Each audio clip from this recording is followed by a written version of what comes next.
Gilles Labelle, bonjour. La parole est à vous. Merci.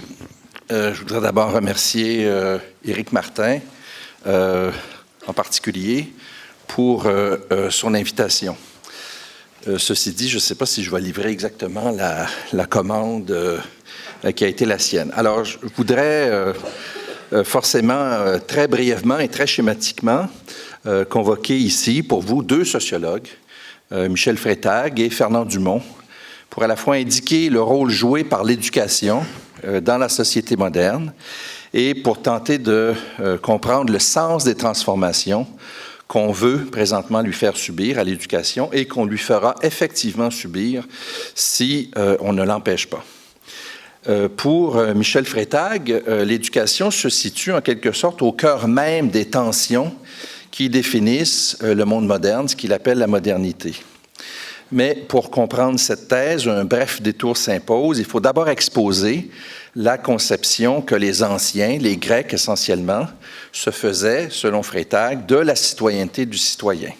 Et ensuite, sur fond de cette conception, saisir la conception que s'en faisaient, eux, les modernes.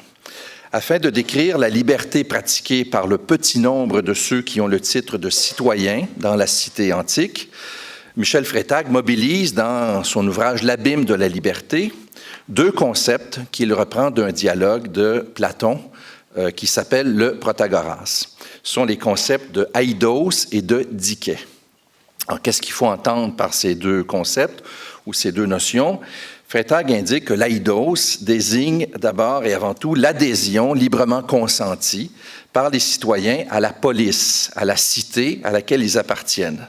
En d'autres mots, l'aidos désigne la reconnaissance par les citoyens qu'ils sont ce qu'ils sont en fonction de leur ancrage dans la cité, de leur enracinement en elle, et qu'ils ont donc un devoir de solidarité envers elle. Cette inscription des citoyens dans la cité, dans la police, n'est en aucune façon pour les Grecs un frein à la liberté.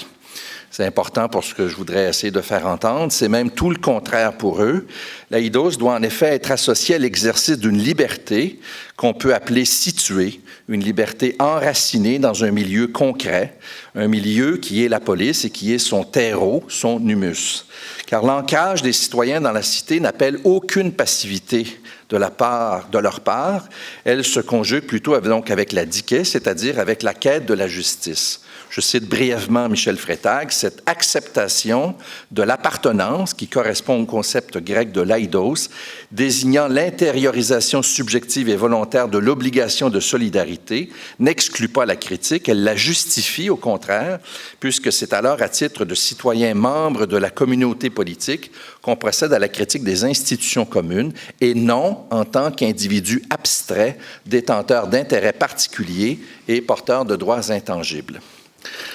Fin de la citation. En somme, il y a pour Michel Freytag une sorte de dialogique ou de dialectique réalisée dans la classe des citoyens entre aidos et dikē, selon laquelle les citoyens d'un côté intériorisent librement le bien commun en tant que loi suprême et de l'autre agissent en se conformant autant que faire se peut aux impératifs de la justice.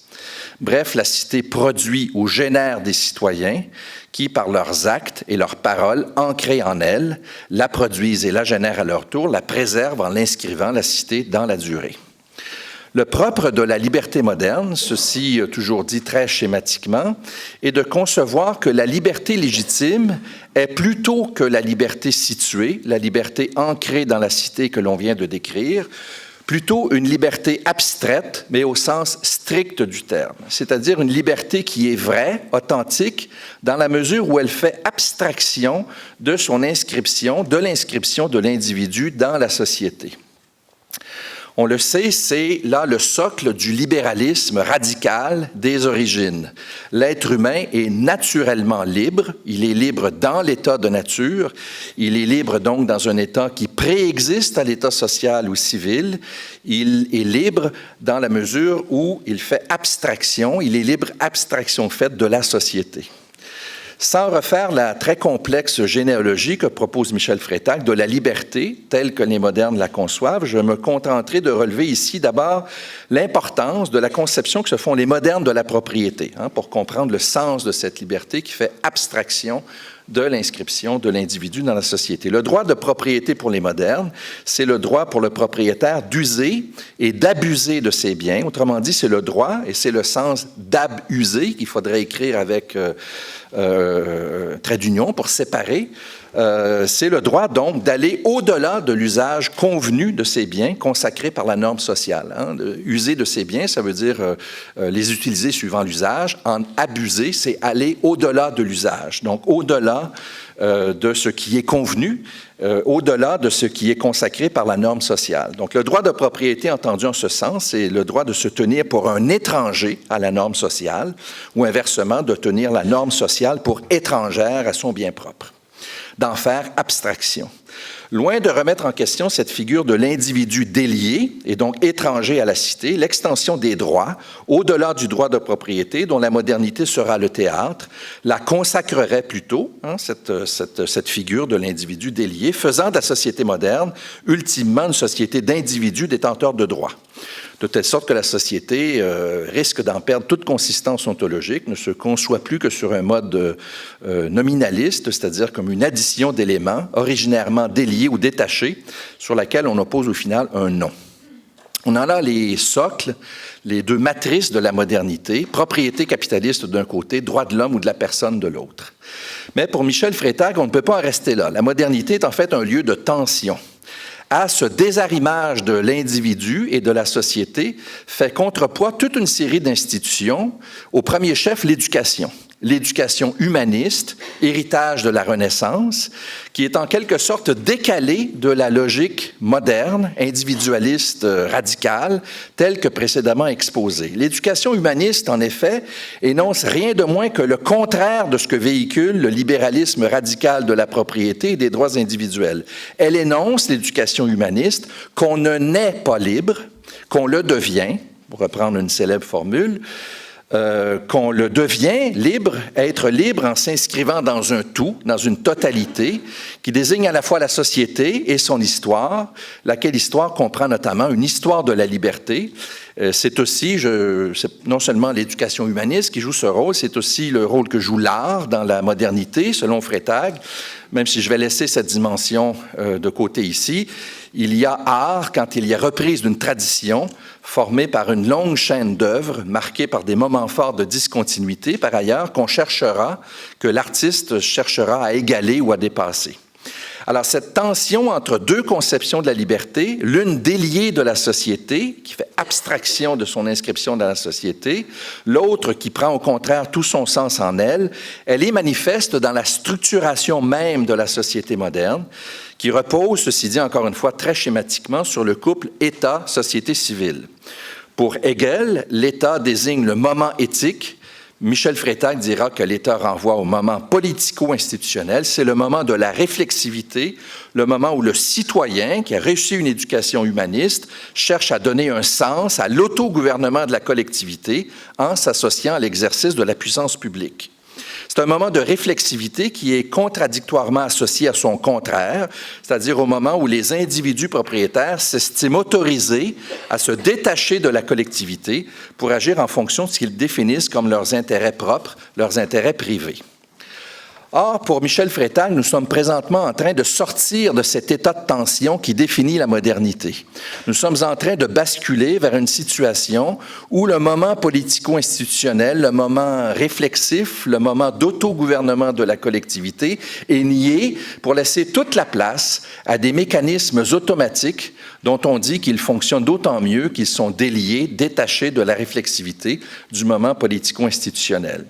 Cette thèse avait déjà été anticipée, il me semble, dans l'œuvre de Fernand Dumont, du moins dans un chapitre de son ouvrage « Le lieu de l'homme, la culture comme distance et mémoire », dont je vais parler maintenant, puisqu'elle permet de faire le lien très directement avec les transformations qu'on se propose de faire actuellement subir à l'éducation. Dumont cherche à penser ce que serait le type humain qui correspondrait au mieux à ce qu'il appelle l'organisation, qu'il écrit avec une majuscule. L'organisation, pour Fernand Dumont, c'est un ensemble d'institutions dont le fonctionnement et les finalités paraissent absolument étrangères aux êtres humains. L'organisation, c'est le monde de l'objectivité aliénée, comme si elle était, cette objectivité, animée par une logique automatique sur laquelle on a l'impression qu'aucune prise humaine n'est possible.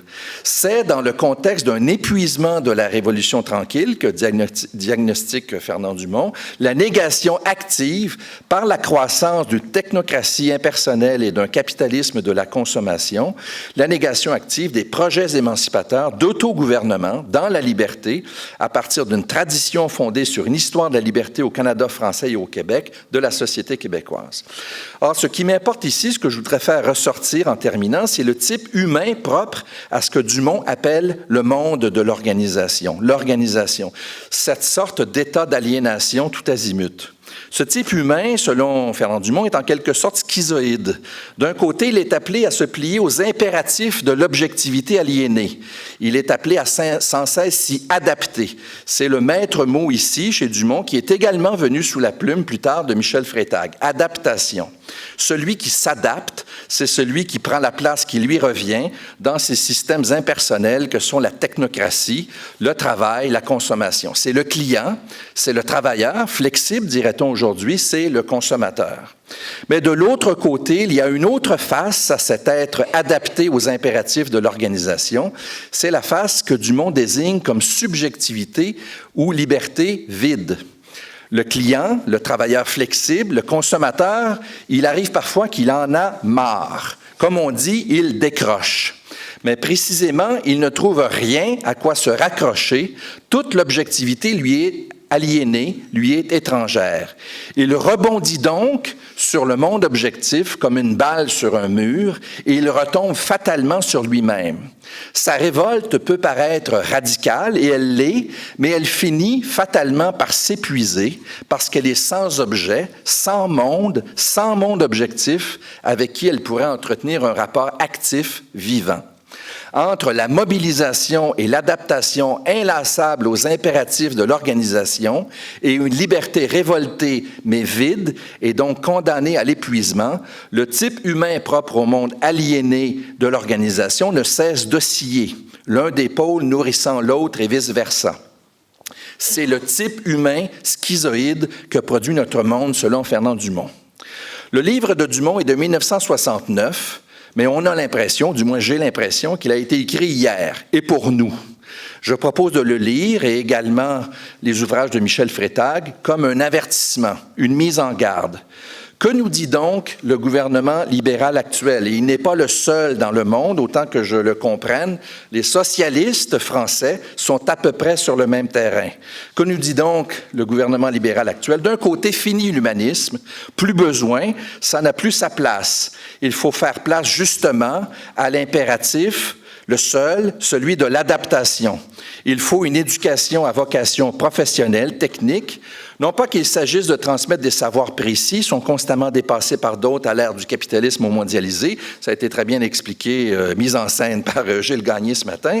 Il faut plutôt acquérir des compétences, des sortes de capacités à la flexibilité, à la réadaptation.